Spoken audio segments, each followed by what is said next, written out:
There are so many ways that people can experience oppression. Within oppression, you feel like you have fewer choices. You feel powerless, which is one of the things that's traumatizing. Sometimes when we say oppression, people think, oh, faraway countries, these countries that we watch on TV. But actually, oppression can exist everywhere. And being aware of it, we can counter it. Frances Mican works as a private practice therapist and supports other therapists who are learning EMDR through consultation and assisting in trainings. Having relationships with people, being connected with people, being in community with people, taking care of yourself is actively resisting that oppression. Everybody deserves to feel good, to take care of themselves, to honor what's happening for themselves. If we can learn to pause and to be with our experiences, to be with ourselves, that's when things really shift and really start to change. Change is possible, and sometimes we forget we could actually change. What can help us feel safe? Safety doesn't necessarily mean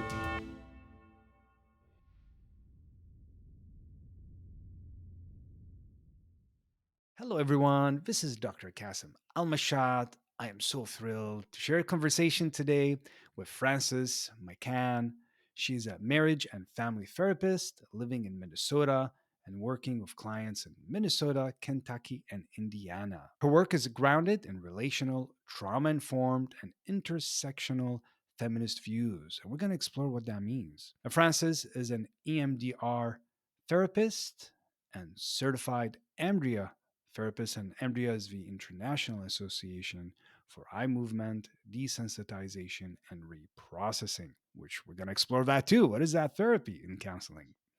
She's also a consultant in training and assists in EMDR trainings. Frances, a warm welcome to you to the Pause to Elevate podcast. Thank you so much. Thanks for having me. I'm really glad to talk with you today. Thank you so much. And I have to tell you, I didn't share this with you earlier when we just connected, but last time we connected in preparing for this podcast, I so enjoyed the conversation and just really your knowledge and how it was so easy to learn from you so many things. So I'm really excited for this. And I wonder if we can just begin with, you have so many degrees. You have multiple degrees, I right? do. Yeah. And, I'm wondering what led you to have interest in being a therapist and working in the area you work in. Yeah, I got to tell you, I was kind of thinking about this question and thinking like, okay, well, don't take all of the time explaining this background, right? Because I think I could talk about that for a really long time. In high school, I took a psychology class. I got excited in thinking about how people think. I also took a Mm, sociology class and, was like, oh, mm, cool, thinking about how culture works and how groups of people come together, right? mm. Uh, I did undergrad degrees in psychology and sociology, and then took some time away from academia for a little bit, which was good in many ways. And so I was kind of just out in the world doing my thing, working jobs. I worked a lot with children, and then started working at an art studio for adults with developmental disabilities in Mm. Kentucky. Called Studio Works, a really fantastic place. Ah. And just really, really enjoyed doing that work while also feeling like a bit frustrated, feeling like I wanted to be able to go deeper, feeling like I wanted Mm. to just have a sense of deeper impact, I suppose. So I went back to my undergrad guidance person and was Yeah. like, Dr. Carter, what should I do with my life? Here are the things that I'm interested in. Mm. What should I do? And luckily, I had this really, really supportive kind of mentor who talked with me about my interests and said, I Mm. think you should consider social work.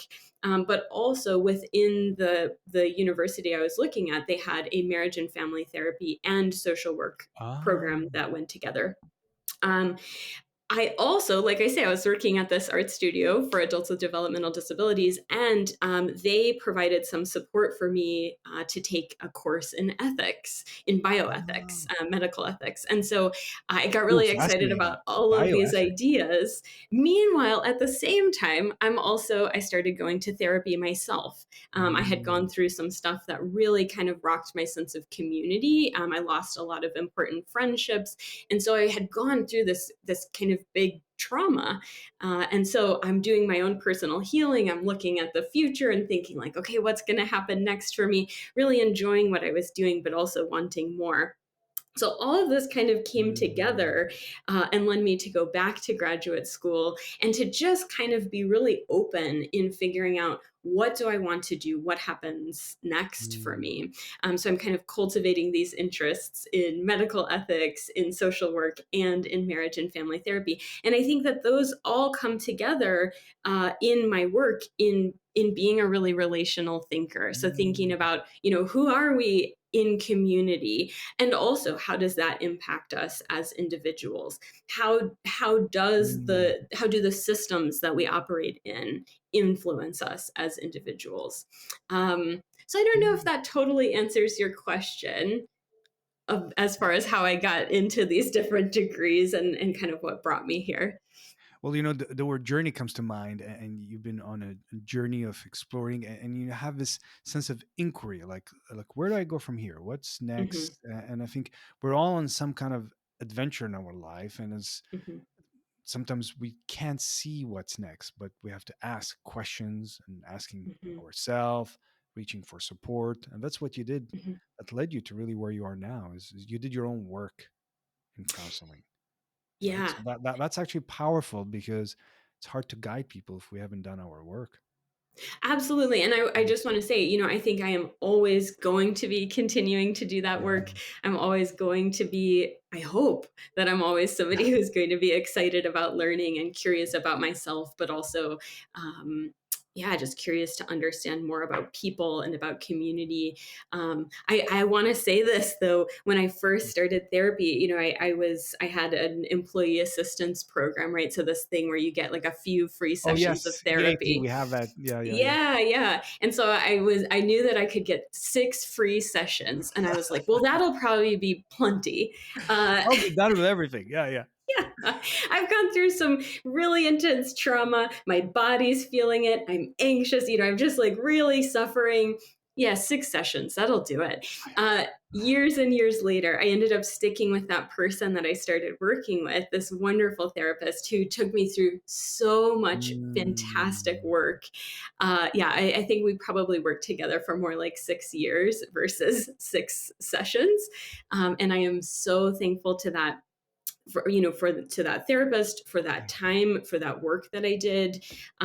It really changed my relationship with myself, and I had um, this support person being like, really, really encouraging me as I was, shifting out of that job, as I was going through grad school, as I was beginning to mm, do work as a therapist. I had this amazing support along the way. So I am really grateful in my journey to have felt mm. so supported and to have, just had some really fantastic people in my team, on my team. When you're sharing it, it's like you really walk the talk because you speak about community, and here you connected to community for support, for therapy, to be on your journey. Hmm. And it's not easy. And if listeners, maybe they've been in therapy or not, like it takes courage Hmm. to do this work. Hmm. And when you're sharing your story, remind me of my first experience. I was a teen, and it's like realizing, oh, I could think differently, or oh, I Hmm. could actually heal that trauma. Hmm. Oh, change is possible, and sometimes we forget we could actually change, right? Yeah. And I think that that's one of the things that's so incredible Mm, in therapy is being a person, as a therapist. Part of my job, I had a wonderful professor who talked about that as therapists, we are hope merchants, right? We are in the business of sharing hope. Um, and that's part of what we do. Even when our clients, even when people in our communities, in our world, don't feel like things are possible, like a better world mm, is possible or a better life is possible, being a person who can say, okay, well, but I believe, even if you don't right now, that's okay because I believe for you. You can mm, borrow that if you want to, if you need it. But I'm just going to hold that because I truly do have that. I think I'm a mm, bit of an optimist in some ways, but also that mm. belief is reinforced over and over again. Mm. in this work and in my own experiences, and sometimes in the world, sometimes not. Right. Yeah, sometimes challenges are happening in the world, but I so love that hope merchant. I Yeah. love that because it's how do we hold space in our heart as therapists, counselors, psychologists to hold hope for ourselves, hope Yeah. for our clients, hope for the world. And it's not this like, blind hope. It's like, no, actually things could change. Like Mhm. there's a natural capacity we have to grow and change because Mhm. it's not easy. And that's how I actually, if somebody's watching rather than listening to the podcast, I have a sign that says hope behind me. So I believe in hope. I love that. So I'm Yeah. with you. I believe Yeah. in hope. And Mm. this might sound silly, but I sometimes I'll have clients who say like, "Gosh, it must be hard for you to do this work." But I really don't think that it is. And sometimes I'll tell my clients like, if I didn't think that change was possible, I Yeah. couldn't keep doing this work because it would just be too depressing. But in Yeah. fact, I believe so strongly that change is possible, and that's what keeps me just feeling so excited to show up to work every day and to keep supporting people and to continue to hold hope even when people aren't really feeling so hopeful. Yes, because you're so right. Everyone is on a different journey. Sometimes change is slow. Sometimes change happens faster, Mhm. and we just kind of hold space. But I don't go back to something you said, which is about yeah, it's like I have 6 sessions that are covered by the what things should be over by then, and many people have that. Isn't Yeah. it like so true? Like how quick can I get there? Yeah. Is 2 sessions going to fix everything I've had the last like 20 years? Like Hmm. right. There's a bit Yeah. of like how do you help people with that Mm. expectation of this got to be Yeah. fixed in like 2 sessions? Yeah. As you said in my bio, part of how I think about therapy is that I'm an intersectional feminist, right? Which means that I'm Mm, anti-racist, anti-oppression, anti-misogyny, pro all of those other things too, right? Like yeah, I'm very pro queer, pro yeah, uh collective liberation, right? yeah. As one person is lifted up, we are all lifted up, right? I really believe that. Okay, so I forget how I got to talking about that. Oh yeah, but I don't see my role as fixing people. Right. Um, and I think sometimes it's part of my role is to kind of help people recognize that maybe they don't need to be fixed, Mm, and that if they can learn, you know, the name of your podcast is about pausing. If we yeah. can learn to pause and to be with our experiences, to be with ourselves, maybe even to have some compassion for the things that we're wanting fixed about ourselves, Mm, that maybe that seed could be planted in 2 sessions. And if nothing else happens, then that's amazing, right? Even if just the mm, spark of the idea of, oh, maybe I could have a little bit of compassion for myself. Maybe I could have a little bit of patience with myself. Maybe I could see myself as less broken, or maybe not needing to be fixed. Well, then great. Uh, I try to be pretty upfront though that often I work with people for a rather long period of time. I mean, at the same time, it's not so long, but I've been with some of yeah. my clients for years, or they've been, they keep showing up to see me after Yeah, years, and I'm so yeah. grateful, right? That it says to me that they've bought into this idea of hope and change and are willing to put in the effort. But I think really reminding people that slower is faster sometimes. Mm, When we do slow down, sometimes big things happen. When we do slow down, sometimes like that's when things really shift and really start to change. But also, we can't just pause or slow down to be like, okay, well, if I slow down, then maybe it'll happen, right? We can't but be because so yeah. like outcome driven, right? But learning to slow down, learning to pump the brakes a little bit, learning to just roll with it, uh, Mm, I think can lead to really good things. So, yeah, I mean, I think part of it is trying to kind of support people in maybe considering that philosophy. Again, I'm not going to put that Mm, on anybody. Like I say, so as an intersectional feminist therapist, I don't mm, think that it's my job to say, well, here's my beliefs. You should believe this too. right, Or here's what you should believe about change. Or like, actually, you should feel hope, because even that could be a little bit pushy. right. But instead to just say, like, well, what if you considered this? What would that be like? What if you did slow down? Mm, What might that be like? I don't know if that's the right answer for you. I do know that for a lot of people that can be helpful, but it doesn't have to be the right answer for you. mm. So it's providing options, like you're talking about change as well. We're providing conditions. So it's like we can't hurry grass to grow faster, but we can provide conditions like it needs sun, water, Yeah. nutrients, and then we can support it, but then it will grow at its own pace.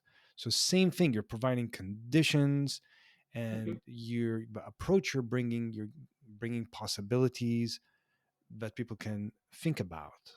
And I think Hmm. that that's really helpful, because Hmm. sometimes we're stuck in our own perspective and we can't see it, Hmm. including I'm broken. Hmm. There's something, and I'd love to hear your thoughts about that. There's something that has really helped me as well, is in terms of mindfulness and some paradigms of like non-dual being, a sense of wholeness. Like Mm. you're like we're whole and complete as we are, with our Yes. pain, with our suffering. So there isn't the fixing, but Hmm. there is the we can heal with, we can Hmm. come to terms with, not the broken car metaphor. Like something's broken, I Hmm. got to go to therapist, and now I'm fixed, and now I'm broken again. Hmm. Hmm. So, do you come across that people? I'm wondering, what do you think about this broken in our culture? Thinking about mental health as broken or not?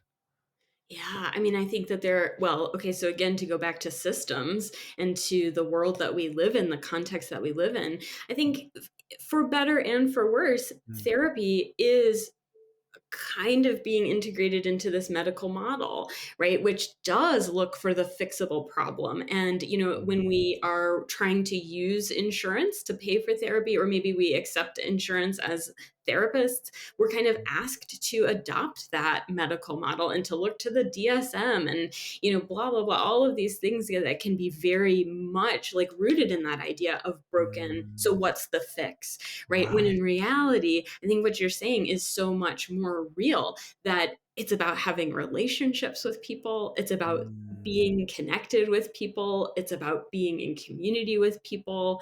And none of that is going to be very satisfying in the medical model, right? Because how do you make that quantitative? How do you quantify that? How do yeah. you count that? How do you, yeah. So I think that I think that that's one issue. And then Yeah. I also think, for me, there was something really tempting about the idea of thinking like, well, in 6 sessions, I can be fixed, right? That'll be great. Because that's a lot less intimidating than thinking I might have to do years of work to Mm. feel okay about this thing that Right. happened, or I might have to do, years of work in my relationship with myself to trust myself differently again. Mm. Yeah, it can seem like, oh, it's so long, such a long path, so much I gotta wait. But there's many metaphors, and for me, originally it was like, oh, thinking of it as like as a dentist. It's like our work, you know what I mean? It's sometimes there's like a cavity, like, oh, there's a lot of, there might be pain, but Mhm. sometimes just maintenance, and it's not like Mhm. we go to a dentist once and we do a Mhm. a 5 hour session of a dentist for life. Mhm. I mean, like, so it's like check-ins, and why? Like, I think slowly we're getting there with mental health is it's about well-being, like Mhm. supporting our well-being is connecting Mhm. with social network, family, friends, and getting the professional support, Mhm. which takes courage. So just encourage someone, if they haven't explored counseling, to consider it, and somewhere in your area, because based Mhm. on jurisdiction and all of that. But Yeah. yeah. Yeah. And, Mm, just to say though, for some people, 6 sessions might be what they need to yeah. start to have some space, right? I realized that I did want to keep diving deeper. And also, I was, like I Mm, say, I was coming out of some big stuff that really kind of rocked my world. So I needed that time. And mm. also, like we were saying, 2 sessions might really spark Yeah. some very Yeah. positive changes. Yeah. And it doesn't even have to be within therapy, right? Like maybe we see or hear an idea. Maybe somebody is listening to this podcast Yeah. and something sparks an idea for them that feels like a really positive shift, right? So I certainly Mm, don't want anybody to hear this idea of like that we can do this work and stay in this work as too daunting, right? Because I yeah. don't think it has to feel like such a huge R- r- project, but it can be like a delightful undertaking that we get to just let it unfold. We get to continue to know ourselves. We get to continue to be curious. What a beautiful way of saying it. Delightful undertaking. Like I could feel that would be contagious. Like even how you're saying it with your smile, like there's warmth to it, which is really your approach. Such warmth. And it's just a journey we're on. It's not like something we have to do. It's something that becomes a discovery. Hmm. And what a beautiful process. I Hmm. have so many things I'd love to kind of um, unpack with you, Hmm. because you Hmm. have you're so humble, but you have such deep knowledge. So there's so many things I want to go over, and we'll get to all of them hopefully. Here But, we go. you know, from like talking about perfectionism, Mm. doubts, um, trauma, Hmm. EMDR, and Hmm. but I wonder if we can loop back. You named it a little bit about oppression, Yeah. Yeah. and I'm wondering, at the day of recording, we'll see when Hmm. this will be posted, but Hmm. day of recording is the day that the tariffs and the Uh, are just getting implemented for us yeah. in Canada here, and from the US, and just made me think of changes and systemic things that can happen that Hmm. can impact us. Hmm. What are you noticing in terms of the forms of oppression that people can experience? Oh my gosh. Well, I think there are so many ways that people can experience oppression, and that can be very much, built into power structures. That can be very much like built into laws, and Mm, also just built into cultural experiences, right? So I think any, gosh, it's like any identity that can possibly be othered or be seen as less than, that's something that people that can be weaponized and turned into a force of oppression. I think that there can also be a lot of legal oppression in terms of what rights people have and how rights are taken away or threatened, right? Living in mm, fear, I think, is a form of oppression. When I have friends who are scared that their healthcare needs can't be accessed mm, because of what's happening politically, that's living in oppression. That's not okay. mm. Just like, a child who goes to school and is bullied because of their racial identity, that's oppression. Right. That's part of the same system of oppression. So I think that those are some of the ways that oppression can happen. I feel like there was something else there that you asked. Did I get Mm. that No, question? this is such a big topic. I mean, Hmm. we'll explore as well in terms of perfectionism, self doubts, but just oppression, how it shows up, in Hmm. terms of how you are experiencing forms of oppression, or Hmm. clients or family. Just some, because sometimes when we say oppression, people think, oh, faraway countries, these Mm, countries that are we watch on TV, but actually oppression can exist everywhere, and when we become yeah. aware of it, we can counter it. So I just Yeah. want to raise awareness of like, Hmm. what other forms of oppression are you hearing or experiencing, or um, Yeah. Well, I think so in oppression, I think that there's this experience of helplessness too, right? I didn't choose my identity, but it's being weaponized. I didn't choose to be a person who wants to access hormones that affirm my gender identity, but it's mm, being limited, and so I am being oppressed. I didn't choose to be, a child born into poverty, but that is something that is, all yeah, of these situations that people can find themselves in can be forms of oppression, which is traumatic because, mm, when we're in a situation that says to us, you're helpless, you don't have choices, you don't have power, you don't matter, that's traumatic. And I think about this idea between like the capital big T trauma and the little Mm, t trauma, right? yeah. Big T trauma meaning, like when people go through a car wreck or when people narrowly escape death, right? I think we Mhm. recognize, oh, that's traumatic. I think there's more awareness growing that these small insidious traumas that people can face on a Mm. day-to-day basis are really damaging, right? And so maybe that's living in chronic pain. That's traumatic. It is traumatic to Mm. live in chronic pain, just like it's traumatic to live in chronic oppression, to Mm. feel, that there are powerful forces that say these groups of people are better, or these groups of people have more Right. privilege. These groups of people, are, you name it, right? Like Yeah. are more than, are higher up. And how do you support um, clients through, these are kind Hmm. of systemic things Yeah, that can feel like overbearing. So how do you yeah, work with that? Because that's yeah, challenging. It's yeah. very challenging. It is challenging. Yeah. I mean, and I think a question that I think you were asking that I didn't really speak to is that can be so overt, right? Like we might imagine it happening like to somebody in some faraway place, right? Oh, well, this person's being oppressed because they were being tortured, or because their Mhm. religion was persecuted, or because X, Y, and Z, they were being bombed, right? Yes, that's clear oppression. And Mhm. also it can happen in these smaller ways, like Yeah. like we were kind of talking about.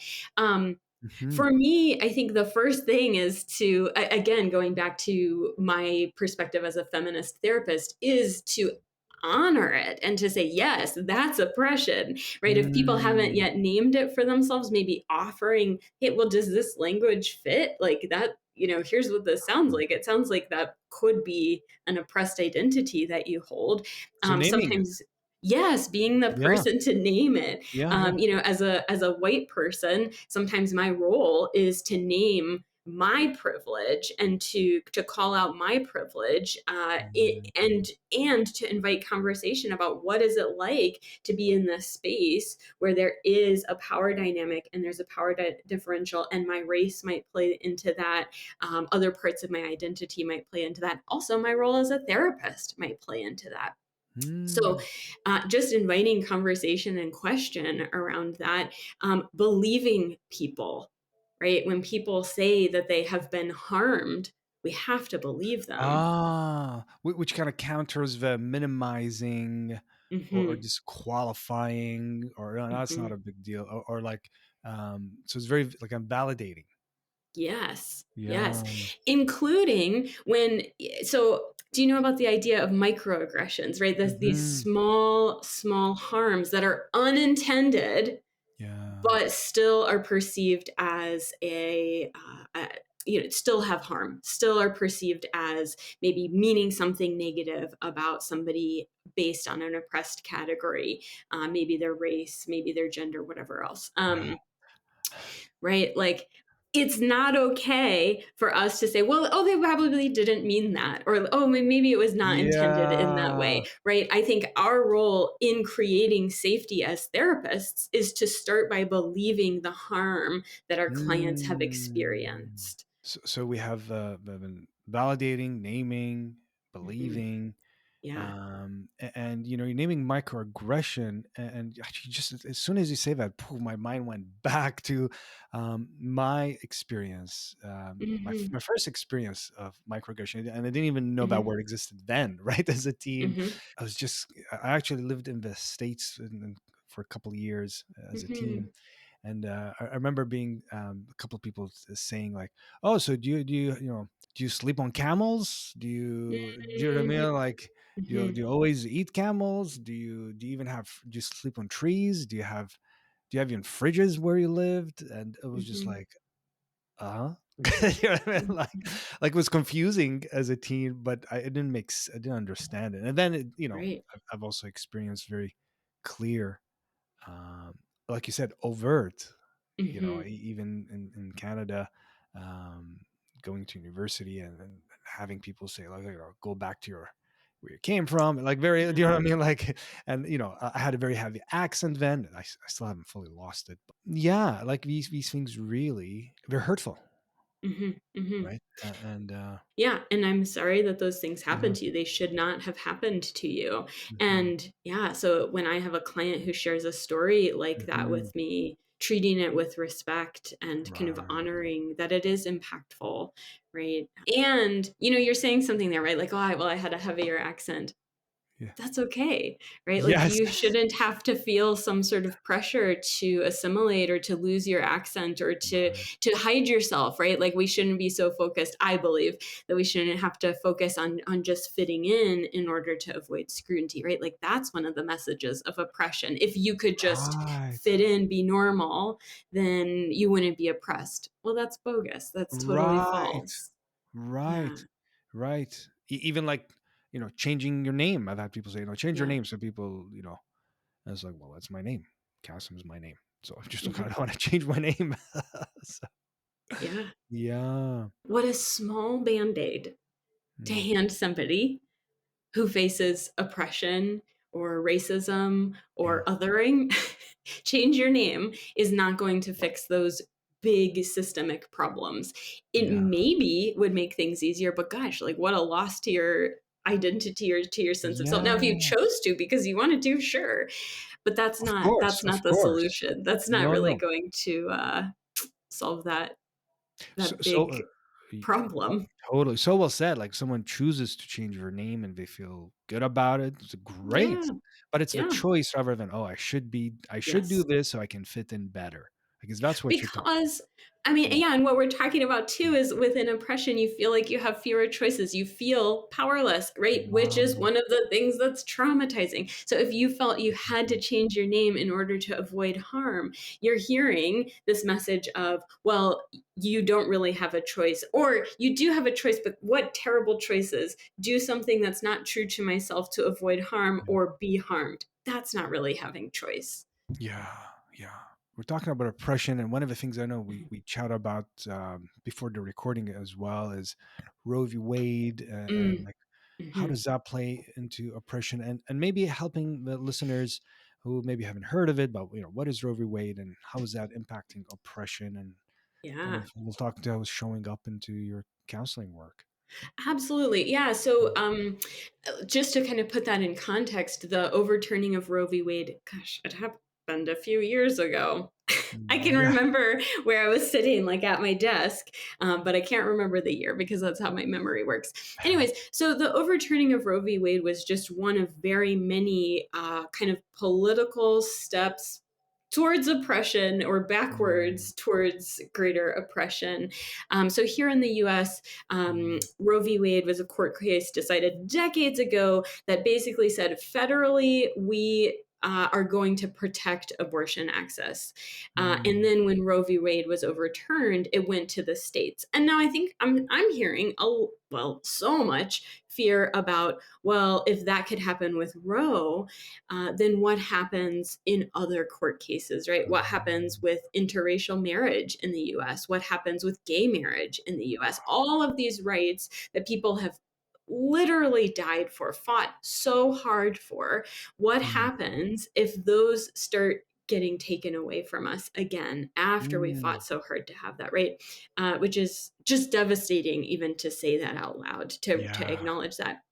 I also want to say, I think that the US isn't the only place where this is happening. And so I Mm. don't want to, Right. I'm Right. coming from a US based perspective, and we're certainly seeing some terrible things here, but I also know that we're not alone, right? Like we see Mm, these ebbs and flows of oppression in different cultures, in different countries, based on different policies, or, where policies will actively support oppression, mm. reduce choices people have. So Right. in the aftermath of Roe, what we saw is that the decision was turned over to states, and many states do not protect abortion access, Mm, which means people have less availability of health care. People have fewer options right. in making reproductive choices. And there's these trickle-down effect concerns around, well, what does that mean for birth control? What does this mean for gender-affirming care for trans people? Mm, But also, what does this mean for gender-affirming care for everybody, right? Trans people right. aren't the only people who need gender-affirming health care. What does this mean for the scope of medicine? Also, what does this mean, like I say, for marriage, for families' rights, for, in adoption? There's all of these places Mm, where identity and oppressed categories are really, uh, I guess, kind of being impacted. And so, what I'm seeing right. from a lot of my loved ones, from a lot of my clients, from within my friends, is just this big fear about, as we're in this wave of oppression, what happens next, right? Ah, And so people are feeling unsafe, right? I know people who are actively working on moving out of the United States, because they mm. are not feeling safe in our context. It's really a difficult time, and I can see how it would be so important and helpful to reach out for support. As you Mhm, said earlier, how do we connect with hope, with mhm. support? And it's not just like wishful thinking. Oh, everything's going to be okay in a week or 2 weeks. Right. It's no, it is. It's like here are the things that are Successions, Yeah, no. yeah, yeah. Yeah, but the world will just be great. It's like, how Yeah. do we? I guess. Meet each other with kindness, Mhm, and mhm, in therapy that can provide that. Meet each other, let ourselves be mhm, heard, voice our concerns, and work with things. How do we work with what is, mhm, mhm, when, like, we don't have choice sometimes of the big things, whether systemic issues? We can advocate change, but then what do we do to work with the conditions while they're changing, because they're not going to change mhm, overnight, mhm, and they may get worse. That's the thing. That's what you're saying. Like, we don't know. Like, it could get better. It could get worse. mhm. Yeah. Yeah.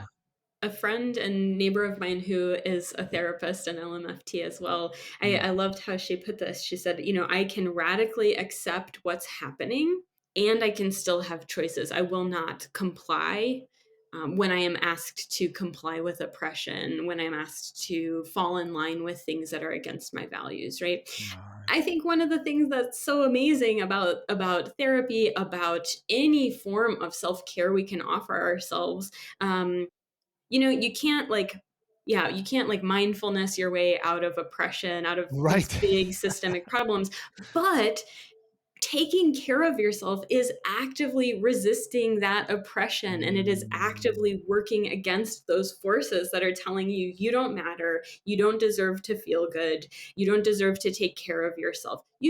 Everybody deserves to feel good, to take care of themselves, to honor what's happening for themselves. The despair that can happen in our larger world, I think it is, gosh, it can feel so real, but I think it's also really false, right? And so I think for Mm. me, part of that question is, when I'm hearing so much fear and when I'm supporting clients who are feeling really scared Yeah. or really just so devastated, what does it look like to take really good care of yourself right now, especially when you're feeling scared, when you're worried about the safety of your marriage, when you're worried about your loved ones who might face harm, when you're worried that you might face harm? How do you take care of yourself in Right. that? And gosh, like, what a hard thing to ask, but also what an important thing. Even beyond that, right? How do you still find joy? How do you find Yes. connection? How do you find community? How can you find moments of pleasure and wonder? Mm. Hello, everyone. I just wanted to quickly thank you for stopping by and watching this content. It truly means the world to me that you're interested in creating positive change. I also want to invite you to join our amazing community. I have free events online about mindfulness, mindfulness based stress reduction, laughter, as well as retreats that you can do from the comfort of your own home. And are you ready for this? Self paced program that you can do about mindfulness and stress reduction. So you can join the newsletter below to stay up to date on all these goodies. And if you haven't subscribed, go ahead and press that button. It really helps me to keep this content going and reach out to more guests. Thank you so much again, and may you continue enjoying watching this episode. So beautifully said. This took me to a conversation I had with a long time mindfulness teacher. And we were talking about really what you're referring to is like, how do we take care of ourselves, Mhm. and how like the practice of mindfulness can become a form of activism as Yes. we take care, or whatever form of self-care someone uses. But there's this stepping back, which means like actually honoring when we practice mindfulness. Here's what I'm feeling, here's what I'm thinking, and here's the sensations in the body. How do I be with this? How do I bring compassion to myself, um, rather than suppressing, pushing down, or even hating ourselves, Mhm. and doing activism from a place of hate. But no, it's rather from a place of compassion, kindness, and it's so powerful. Like it's empowering to know I can take care of my own well-being, not in isolation. I am part of a bigger unit of, Mhm. of this town, this village, this province or state, and this country. But it's like we got to start with ourselves. Mhm. And that's so hopeful. What you're saying is like, let's connect to each other, let's Mhm. take care of ourselves, and navigate some waves. There are some Mhm. waves happening right now. Mhm. Mhm. Yeah. So this is quite a big topic. So thank you for, and I also want to thank the listeners for kind of riding those waves, because Mhm. it's hard to talk about these Mhm. painful topics, but that's what's happening, Mhm. and that's part of honoring what's here. So Mhm. thank you for your willingness to do that. I'm wondering about if we step back on a couple other things, you know, talking about trauma, and you talk about Mhm.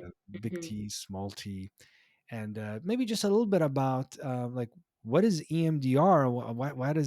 Why is it relevant to actually address traumas, and EMDR in one intervention to do so? Yeah, yeah. So EMDR is simply one amazing tool that we have that Mm, works to address trauma, but also works to address those negative schemas, those negative beliefs like I'm helpless or I don't matter or I'm mm, unlovable, right? Again, some of those things that can happen when we're in a world that might be affirming some of those negative beliefs, right? So mm, EMDR is amazing because as part of the protocol, we're doing a lot of work with how we see ourselves, the beliefs that we have about ourselves. So mm, EMDR is this tool that kind of lets us, like, we activate and pull up an experience that feels traumatic, anxiety provoking, distressing, mm, disturbing in some way. And then we do, bilateral stimulation with it. The way that I've been thinking about this and learning about this lately is that we're kind of doing this work of almost playing tug of war. So, uh, mm, the person who's doing EMDR as the client is thinking about this really distressing stuff. And then my role as the clinician is almost to play like tug of war with them a little bit and mm, be like, hey, you're here with me now and you're safe with me. And you're mm. safe in this moment. You're safe in your space. You're not stuck in that old stuff anymore. Right. When we experience trauma, our brains don't really do a very good job of putting a timestamp on the trauma, and Mm, so it feels very active. We can touch into it and it feels just like it did the day after it happened, the day that it did happen, right? And so when we're doing EMDR, we're helping the brain to understand, hey, you're not in that anymore, you survived that, and it's over. Or maybe it's not over, but that particular moment of it is mm. over, and you've learned since then, you've grown since then. Like, look at you, you have survived that. Good Yeah. job. So we're kind Mm, of doing this tug of war with the bilateral, and it can be quite distracting, but that's okay, right? So there's this activated memory. We're using bilateral stimulation of some form, and so we're helping that to feel less and less disturbing. And I gotta say, when I first heard about EMDR as an undergrad student in a psychology class, I was like, okay, sure. Um, yeah. Because it looks a little interesting. Like I know for me too, having experienced it as a client, but also training in it. mhm. Originally, when you're referring to bilateral simulation, so one way of doing it is, Oh yeah. a therapist would have like their two fingers in front of someone's face, and they're Mhm. moving left to right. So if you're not watching, if you're listening to the podcast, so you're moving. So Mhm. someone's eyes, not head, is moving left to right, and or it could be like bilateral simulation with sounds.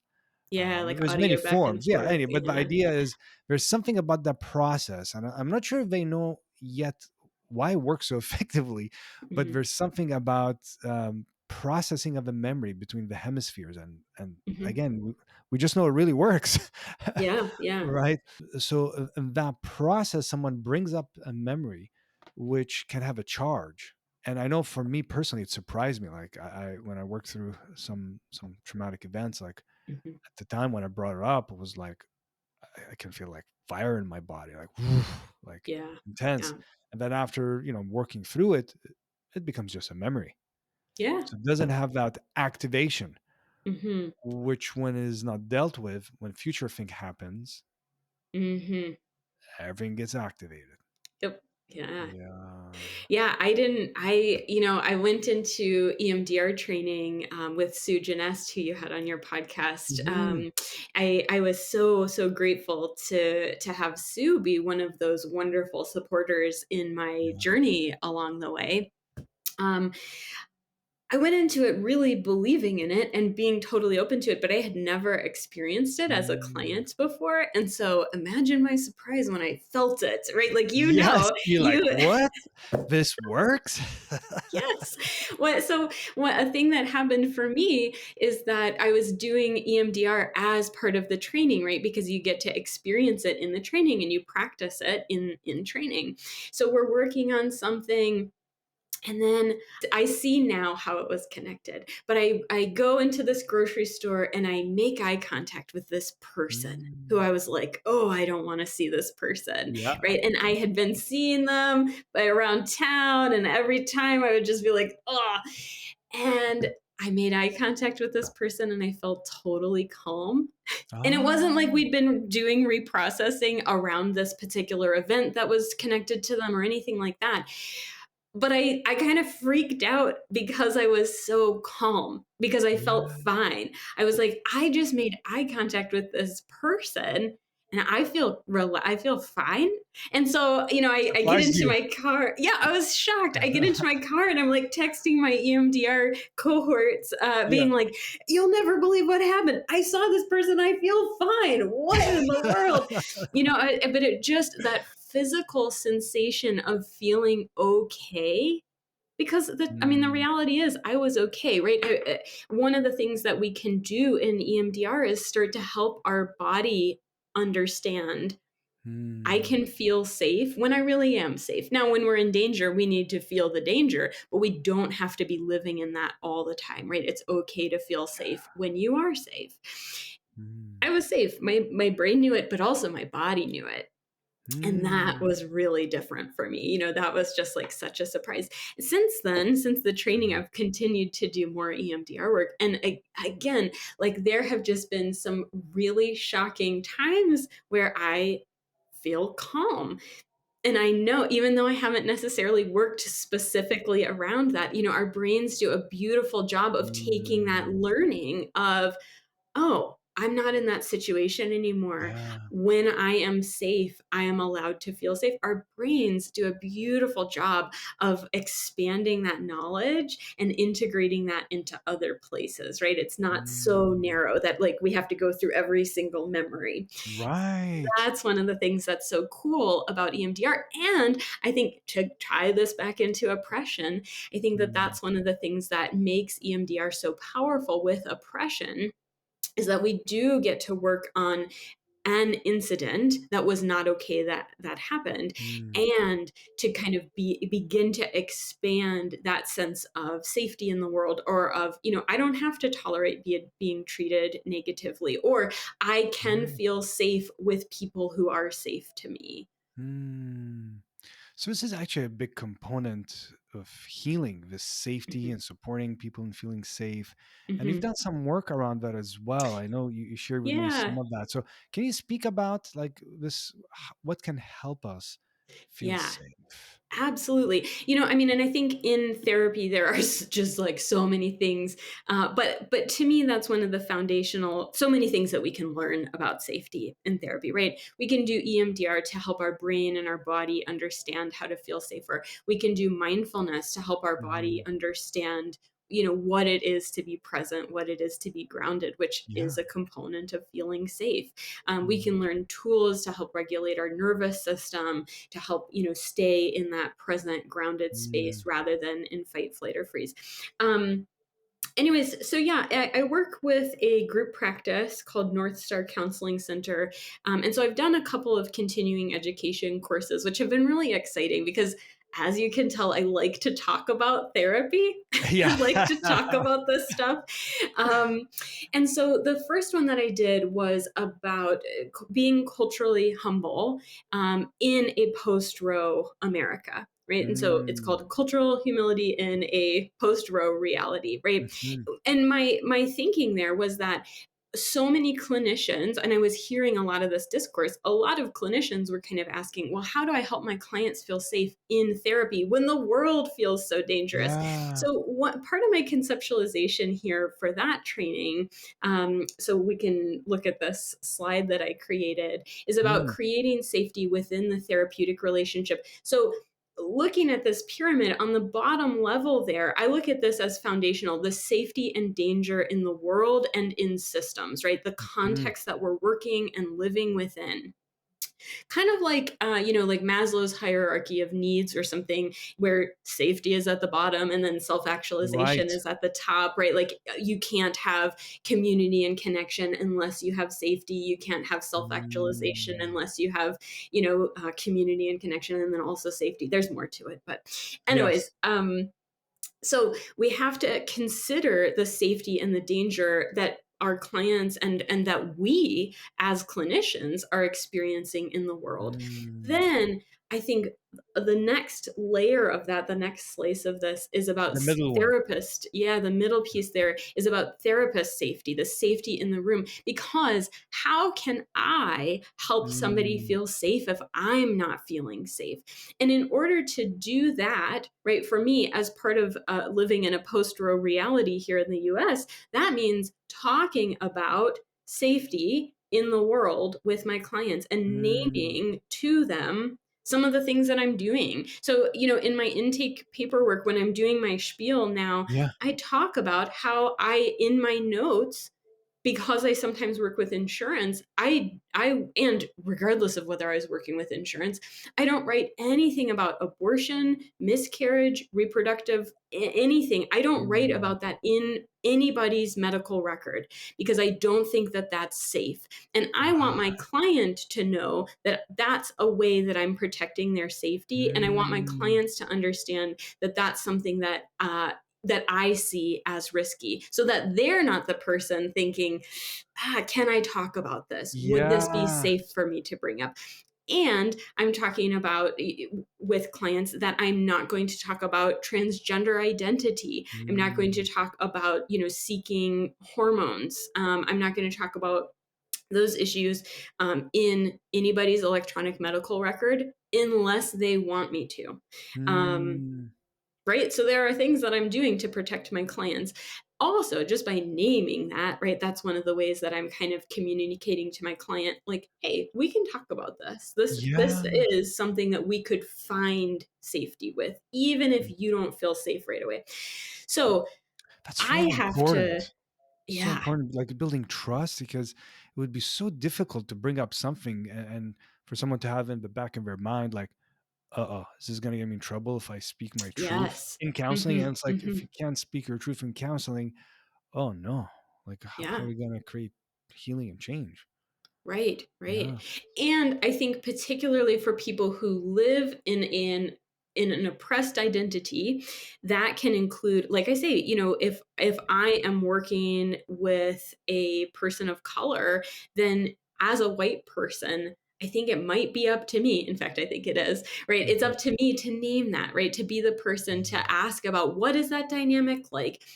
I think it's my role to put that conversation on the table. I've Mm. actually, I was talking with a friend who isn't a therapist about, like, is there a way that I could invite safety for anything that I don't directly think to name, right? And so we were Ah. talking about maybe adding a question in a first session, like, saying something like, hey, I just want you to know that anything that is often off the table, religion, politics, sexual orientation, Right. gender identity, all of that is on the table here, right? Like, Yeah. you're welcome to bring it up. And if I didn't ask you about anything that you think I should have, I'm curious to know what that is, right?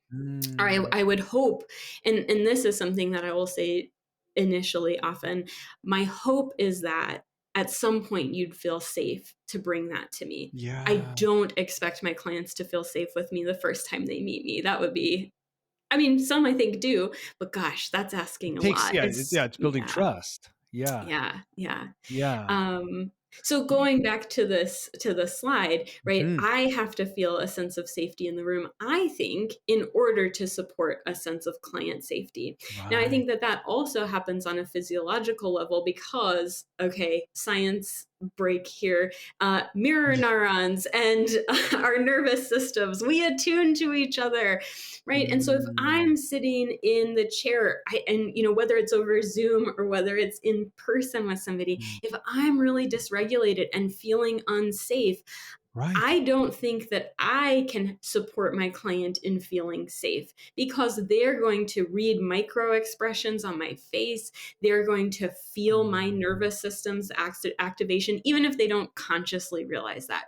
So, part of my responsibility as a therapist is to sort out my stuff, Mm. right? Whether that's what's happening with this client that I don't feel a sense of safety yet, is that what am I bringing to this relationship? Or my relationship with the outside world and like the Mm. politics and all of the bigger stuff that's happening. I got to do my work around that stuff so that I can be in session with a client and can feel safe myself and can support them in feeling safe. So if we go Mm. to that top part of the pyramid, that Mhm. client safety piece, I think that client safety in a session is influenced both by the surrounding contexts, like the bottom part of the pyramid, but then also by the therapist's ability to feel safe and to maintain a sense of safety. Mm.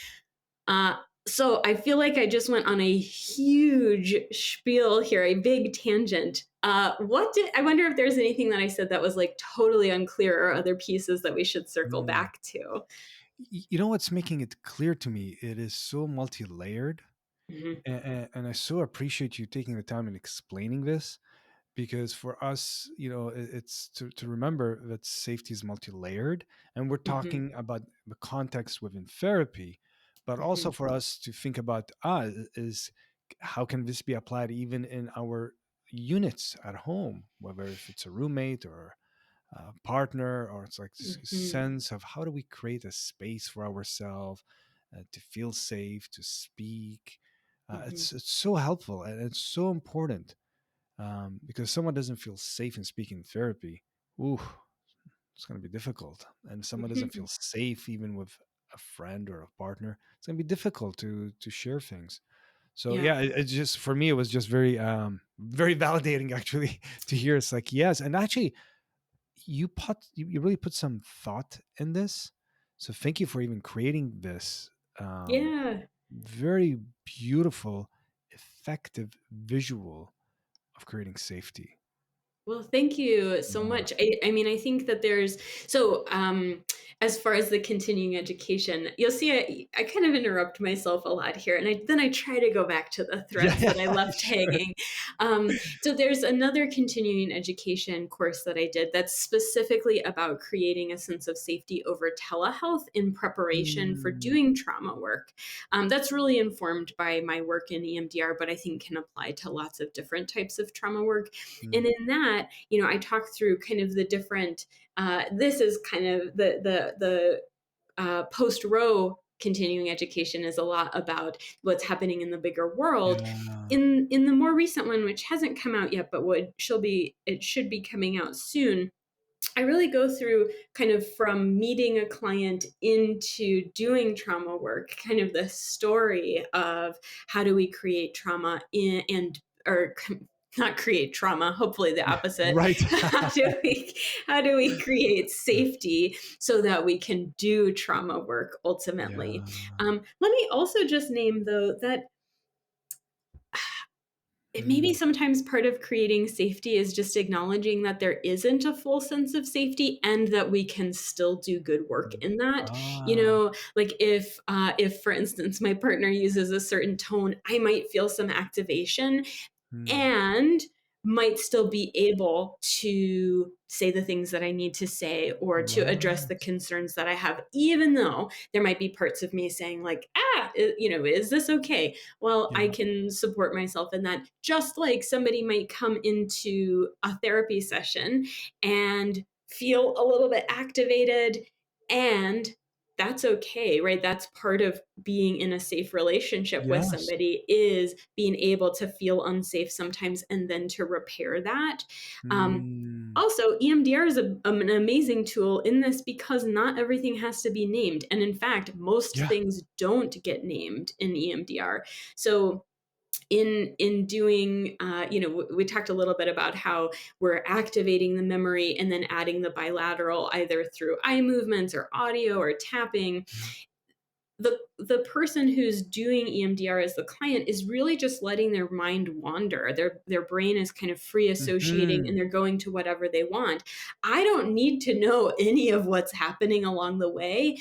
I'm listening for, is this person getting stuck? Is there something that's blocking them Mm. from moving through this? Is there anything that's just like sticky that I can support them in moving through? But I don't really need to know any details in order to be Mm. able to do my role well. Mhm. So, for people who are, hearing our conversation and thinking like, "Well, gosh, I don't know if I could ever feel safe enough to tell these terrible things to Mm. a therapist," or like, "Gosh, I don't know if I ever even want to name some of this stuff out loud ever again." That's okay, right? There Yeah. really are ways to, and I think that there are still ways to feel safe, even if you can't speak your story out loud, even if you Mm. can't, maybe use some of the more like traditional talk therapy tools, even if that's not what you're wanting in your healing, Mhm. that's okay. Mhm. Safety doesn't necessarily mean feeling like you can just say everything to somebody. Gosh, I mean, yeah. Yeah. I find this so helpful as you're sharing this and really breaking it down, because it's I'm having a visual of, like, setting up almost like a campground with, fire and nice little tea and like a warm place. For people, if they haven't done therapy before or considering therapy or continuing therapy, is a lot goes into it. A lot of thought goes into these Mhm, interventions. A lot of thought, mhm, like you support as well clinicians in building safety. mhm, So it's like, mhm, so for someone who's like, I don't know if I can trust someone, um, maybe there is an element of risk mhm, when we heal and grow. So it's like taking a healthy risk on someone you feel comfortable talking to, that's mhm. licensed, registered in your area. That's an important part Yeah. of healing. And it's so like you're almost like we're going to, like, here's what happens in backstage. Do you know what I mean? Mhm. Like, but Yeah. this is so important, because if someone is new to this, or even in therapy now, it's like, oh yeah, this is intentional. Creating safety is Mhm, mhm. intentional part. Yeah. Yeah. Mm. And let me just say, if I wonder, as we're talking about this, I'm thinking like, "Oh, I wonder if somebody is listening to this, someday out there thinking like, but I don't feel that with my therapist." Yeah. It's okay to acknowledge that. And I would say, first of all, when I talk to a potential client over the phone, sometimes they're like, "Oh, you sound great and I'd love to work with you." Well, that's really wonderful and Yeah. flattering. But also, it takes time to figure that out, right? Like, Yeah. Yeah. I am so clear that I'm not the right fit for everybody.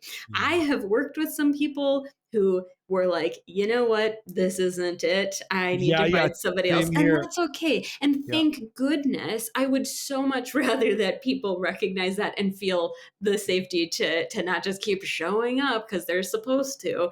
Oh. I need people to know what they want and to know what's going to work for them.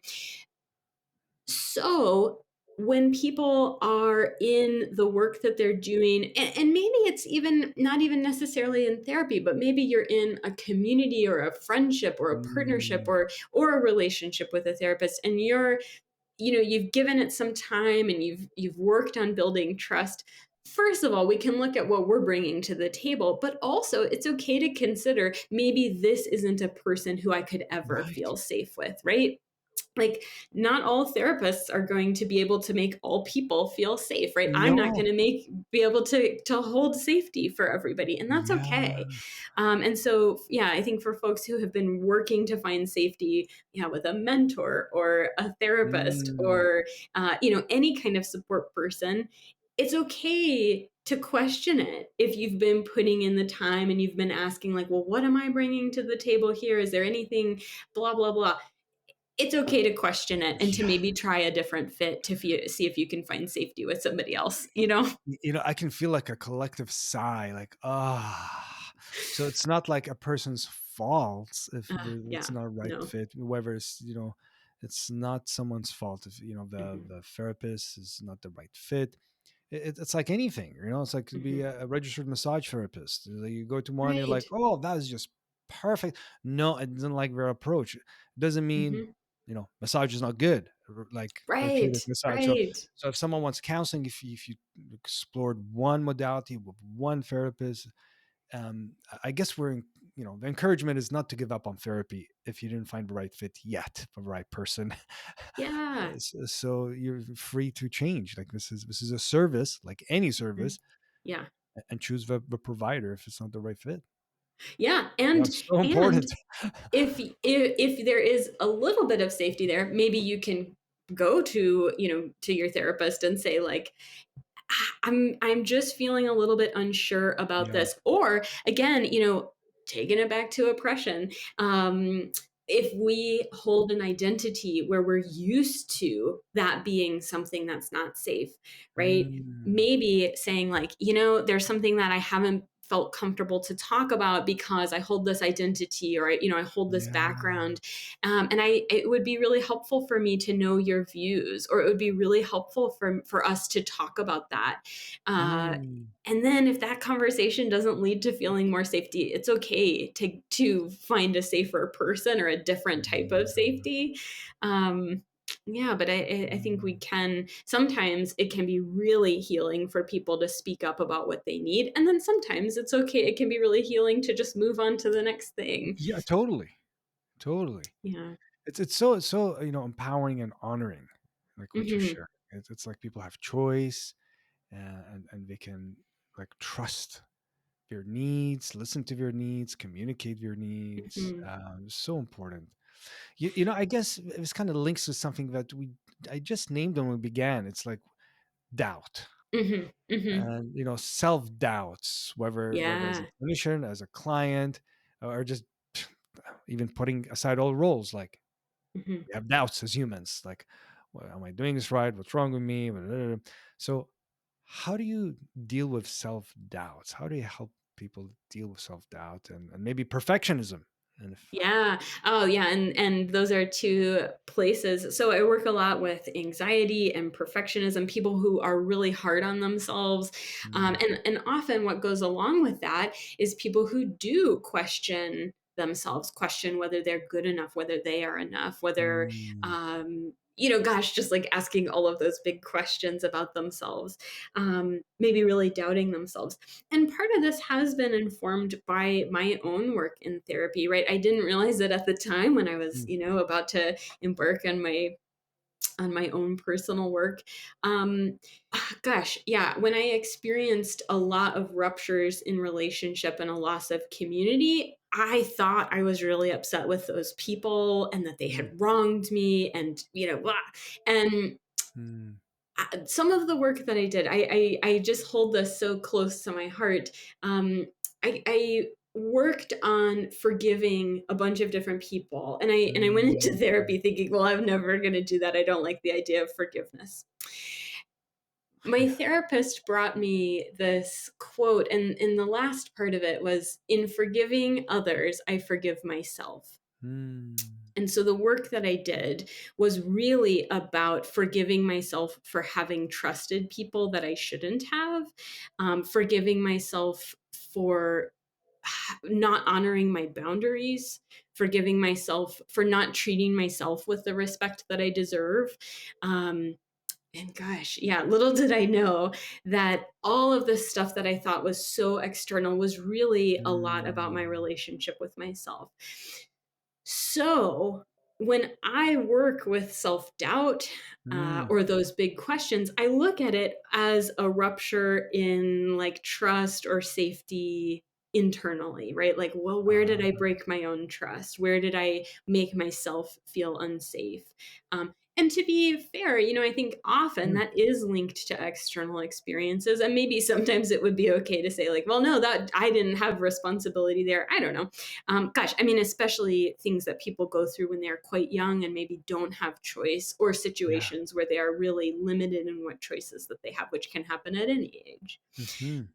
And I do think that sometimes there's a lot that can be done in terms of restoring trust in ourselves, restoring our relationship with Mm. ourselves, just kind of building Believing in back a oneself? sense of safety. Yeah. Is it like, as you're naming that, so for example, someone is doing some whatever, it could be at your job, or it could be in school, or it could be in a relationship, and they're like, "Oh, I don't know if I'm doing this right. Shall I do it this Hmm. way? Or am I good enough to do this?" Or like doubting, like, Hmm. am I going to be able to succeed? Am I able to Hmm. deliver? Am I like these kind of like putting ourselves down, like somehow, Hmm. and doubt is okay to have, but I Yeah. guess it's normal, like in Zen they speak about it a lot. It's like, the more doubts you have, the more you can have insights. Right? You know what I mean? Like, Hmm. so um so I guess you see different forms of doubt that show up, Hmm. and what else do you support clients with in working through that? Like, how do I support clients in working Yeah, with that? someone's like, I Yeah. don't know, that's just like, I'm not doing it right, and I'm not Mhm. meeting expectation. I'm Yeah. I think one of the first things that I invite clients to consider is like, hey, well, is that protective? Are you able to conceptualize that as possibly being protective? Often that can create a really big paradigm shift, right? From, Mm, oh, there's this part of me that just thinks I'm the worst. There's this horrible part of me that's just like a monster and beats me up. Or like there's this belief that I have about myself that's just true. And mm. then kind of taking a step back from that and asking, like, well, is that protective? Is that protecting you in some way? Ah, I think can really help kind of, again, just it's hard to explain it without the hand motion. I'm just pulling my yeah, hands away you're from each pulling, other. yeah, yeah. I think it just invites that step back, that questioning Mm, of, wait, what is happening and why is this happening? So I mm, do use a lot of parts work. So where we're mm. looking at different parts of ourselves. Internal Um, family systems. yeah, and so Mm. I have done, trainings in IFS. I have not done the full IFS training, but I Yes. find that it really resonates with people. I've done other Mm, trainings in ego state work, including, April Steele's Imaginal Nurturing, mhm, which is very much parts work, but kind of done in a different way mhm, than internal family systems. Anyways, what I think for a lot of people, we can really resonate with the way that I explain this sometimes is like, have you had that experience of being cut off in traffic and part of you wants to go mm. like throttle that person or give them the middle Yeah, finger or something, and another part of you is able to say, like, that's not that big of a deal, we'll just let it go, whatever. yeah. Often we have different parts of ourselves showing up all the time. We hold different stances or different beliefs, right? Mm, So sometimes what can happen is we have a part of ourselves that wants to protect us, maybe by asking questions like, are you doing this right? Is there something you can consider differently here? mm, We could look at that as a wise counselor that supports us, right? Just like a great mentor or somebody who's editing our writing, somebody who's asking questions and offering feedback. And sometimes we can hear that as a really critical, negative voice, right? If we hear that as just true, you're not doing this right, you should do it differently, that's not very helpful and that's not very mm, protective. If we're able to kind of work with that part to understand, well, there might be something protective there. Maybe this could become kind of a supportive figure, like a, yeah, like I say, like a mm, wise counsel person that we could turn to. Am I forgetting something? I have a lot of clients who feel so guilty for things too. And I look at guilt as kind of asking this question, not saying you should have done something different, but mm, asking the question, is there something you could have done different? Is there something you should have done differently? Like a fire alarm, it might go off just because there's some smoke or even just because it's a little dusty. That doesn't mean that there's a fire, but it can Right. be worth investigating. And sometimes when we investigate that question, we recognize, oh, I should be doing something differently, or I could be doing something differently, and that would align with my values better. Or Mm, we might say, no, unfortunately, I wish I could do something else, but there's no other option that I have here. I am doing my very best. Or, mm, I can't actually be in two places at once. So I am going to have to feel a little bit of guilt right now. And to be okay with that, I am making the best possible choice. mm. I so love how you described it. So you just kind of unpacked it for us. This self doubt can be like a wise counsel. It's a protective part. It can be like Hmm. the editor. So Hmm. we're changing relationship with doubt. Instead of feeling Hmm. bad, we have doubt. What's wrong with me? And then I got to back to that fixing. It's like, this is Hmm. telling me something. What can I learn from that? Why? Wow, what a beautiful way of saying it. Wise counsel. Let's Hmm. let's let's actually connect with that. There's Yeah. the mindfulness kind of befriending. Let me befriend this Hmm. doubt and learn from it. So it's not something that like I gotta fix in me. One more thing I gotta fix in me. I got self doubt. Let me Hmm. eliminate. And we have this kind of this North American culture very like we're gonna destroy the bad stuff. We're gonna destroy Yeah. doubt. Yeah. Yeah. There's Yeah. no need to destroy. No, no. Let's learn from. Yeah. Yeah. Mm, And, so I'm thinking back to EMDR. So in EMDR, not only are we working to reduce the disturbance of mm, traumatic memories, anxiety, disturbing stuff, we're also working to really increase the belief in positive things about ourselves, right? mm, And that's important in doing yeah. trauma work because trauma affects how we see ourselves, right? um, there's a huge difference between, I wonder if I could have done something there, versus I'm a bad person, Yeah. right? And so a negative belief like I'm a bad person, well, yeah, we might have that show up sometimes. Mm, We can work with that voice, and sometimes we uncover that under that is maybe a valid question to ask, like, could I have done something different? Was that in line with my values? Do I mm, want to learn from this in some way? But I'm a bad person, well, it's just false. Like, you're yeah. just not a bad person.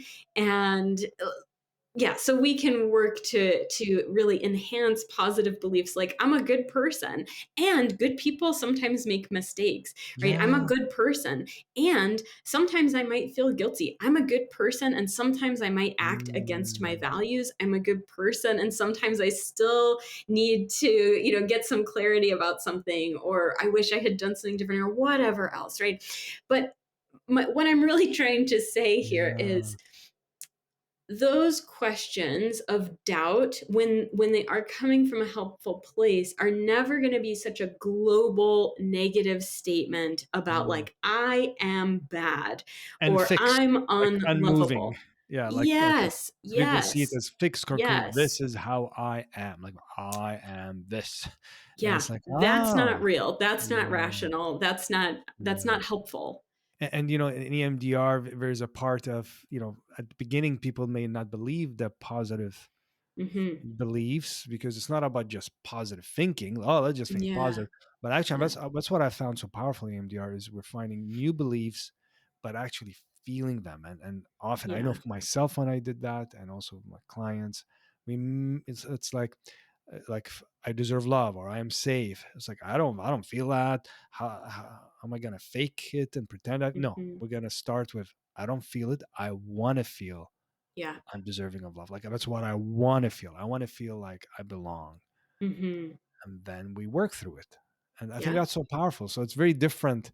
Those who maybe are curious about BMD, it's very different than like just pretend to be positive. This is Yeah, not it's a, not fake it till you make it. It is this not is this that. is not like let's fake positivity or Right, yeah. right, right. Because I think that that's not very helpful and can be kind of harmful when people might hear, well, like, "Well, just think differently." okay, Okay, that was, yeah, it's not that great. easy. No, no, Oh, I never no, considered that. no. The reality is that we Mm, really can start to believe differently, and I think it's the difference between uh, knowing or thinking something versus believing and feeling it. Right? yes. EMDR can really help to feel the truth of a statement, like I am deserving, I am lovable, I am Yeah. worthy. This reminded me of something that you wrote. So I want to ask you about that before we get to the last question. And this has been Mhm. so enjoyable. I feel like we can like literally go for hours, me and you. I So I'm know. really enjoying this. So, Me- you've written something about, is your body trying to tell you something? And Oh yeah. so there's something about our body communicates. Hmm. And I know there's a lot of work on trauma, and Vanderkolk has done work about body Hmm. keeps a score. I'm wondering, Hmm. can you say a little bit about this article you wrote? Is your body trying to tell you something? Yeah, well, and that could have been addressed to myself years ago. Yeah. And the answer is yes, it is. It's yelling. Listen to Yeah. it. Yeah. Yeah, I mean, so a part of my gosh, I feel so lucky sometimes, like that. I got to spend so much time in grad school, just like thinking about so many things.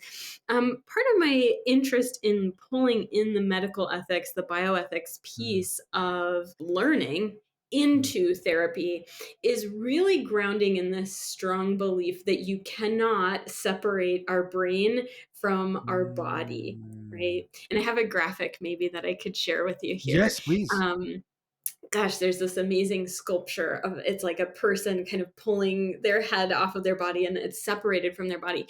There has been a long history of seeing the brain and the body as Yeah. disconnected. That's nonsense. We just know too much to buy into that. Mm, But here we are again, like the medical industrial complex kind of yeah. encourages that. Oh, mental health doesn't in fact physical health. Well, yeah, no, it does. Um, so, if pressed, I would make yeah, and I feel like I'm kind of contradicting myself here. On the one hand, I have very strong beliefs. On the Mm. other hand, I know that my beliefs aren't going to fit for everybody, and I'm never going to Oh, try to tell people like, well, this is just how it is. Your mental health is affected by your body. But I mm. will pose the question for people, and if it just doesn't feel like it fits, I'll believe that, right? So I want you to, I want you to know, Yes, like I have room that's for fair learning enough. here and room Yeah. for doubt. Um, so there's this long history of separation, but our bodies know so much, right? So Mm, sometimes when people aren't sure of if there is a connection, right? And so you can see this on this slide. Well, when we look at what we actually know about how our bodies and our brains are connected, uh, mhm, we can see things like, well, IBS, very, very mental health related, right? Our mm, stomachs and our brains developed at the same time in utero. Turns out they stay connected throughout our lifespan. Okay. Migraines, really often quite connected with mental health. Anxiety. I mean, just think about the mm. sensations of anxiety that we feel in our body. How can you tell me that anxiety is not connected to our physical lived experience in our bodies? That's just, uh, yeah, anyway, so there's this huge Mm, long list of things that we do kind of recognize as being connected. And I think even skeptics would be willing to say like, well, sure, I can see a connection there. In the way I kind of look at it as like an internal and an external relationality. mm, Externally, I am relational in that I believe that you can't separate a person from their context. You can't take a right. person out of their sense of safety in the world. You can't take a person out of their political climate. You can't take a person out Mm, of their community, right? You have to center them within that rather than thinking that they live in a vacuum. That's not how people are. right. Internally, I think it's the same thing. We can't take just anxiety and pretend that it exists Yeah. all on its own, right? Because it's probably connected to your social life.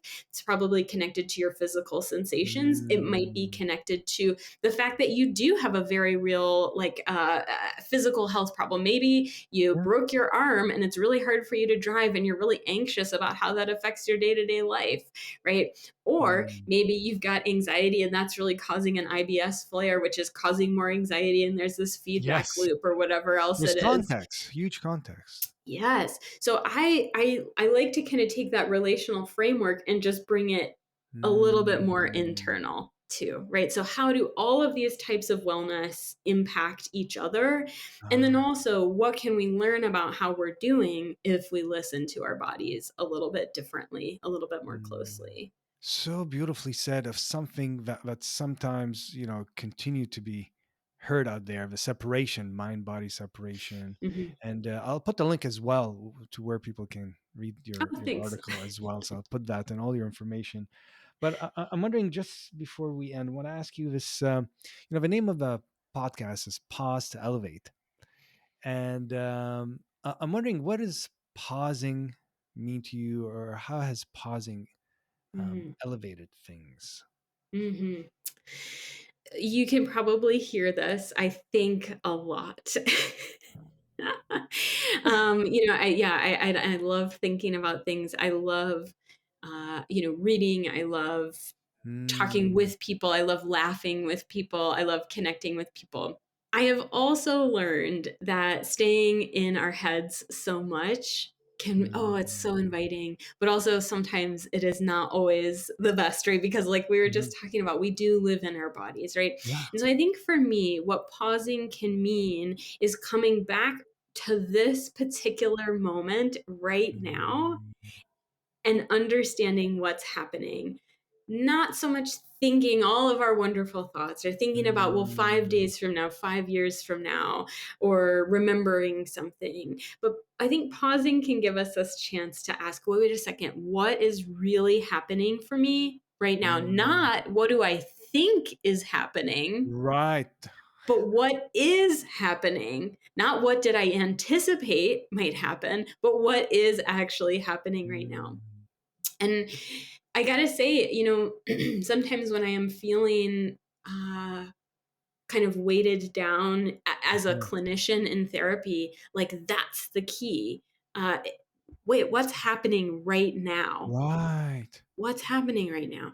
And so coming back into this moment and just being with it, asking questions about it, I think it's really powerful. I think it can just offer us Mm. this really important place of insight that we often just look right past. And Mm. like I say, I am still learning so much. I know for me that's a place where I can still learn so much by bringing myself back into the Yeah. moment more often. Yeah. Thank you for that a beautiful description of what pausing means to you, because it's so available to all of us. All the different pausing, Mhm, whatever it mhm, means for each of us to pause, whether as you described it, like take a moment, connect, being present, sensing your body, looking at your surrounding. It's so simple, but actually it can really help us in so many ways. mhm. This has been so enjoyable, and it flew by. And seriously, I really feel like, I mean, we got another 2 or 3 hours of this. Like, this is like an intensive. It can be like you got so much knowledge, like deep knowledge, not just conceptual, but experience, and as well as like just a wonderful way of sharing, connecting, such so lively you have such a smile on the heart. Like, it's contagious, really contagious. It's so enjoyable to be with and learn from, and have a conversation with. So I just really want to thank you for your time and generosity of time. And I also want to thank the listeners for taking the Mhm. time to listen. And I'm wondering, is there any final thoughts as we close? I just want to thank you for your time. I so appreciate what you're doing in bringing information and ideas and Mm. curiosity and openness to people. I love that you're making it accessible and kind of bringing people in on this. I'm a person who gets to be in this a lot. Mm. And what a good thing to invite people in on, right? So whether people are dipping a toe or maybe, clinicians who do live in this work a lot of the time as well, Yeah. or people who have been doing their own personal work for ages, anywhere in that realm, or this is just something that you stumbled upon with some curiosity. great and welcome. And yeah, so thank you for what you're doing to kind of bring people in to different ways of supporting themselves and living Mm. in a positive way. Thank you so much. Truly appreciate you. And want to thank all the listeners again. If you found this useful and helpful, feel free to share this work. It could be with a friend, could be a neighbor, it could be family, whoever it is. If you found this useful, and if you haven't subscribed, you can feel free to do so. Thank you so much. May your moments be filled with ease, and may you be present in as many of them. Thank you. Thank you so much. Mhm. Hello there, and thank you so much for stopping by this channel. I hope you find this content useful, and if you do, feel free to hit that subscribe button. It will really help me to reach to more people and keep this content going. Here we are journeying together, and let's see where this takes us.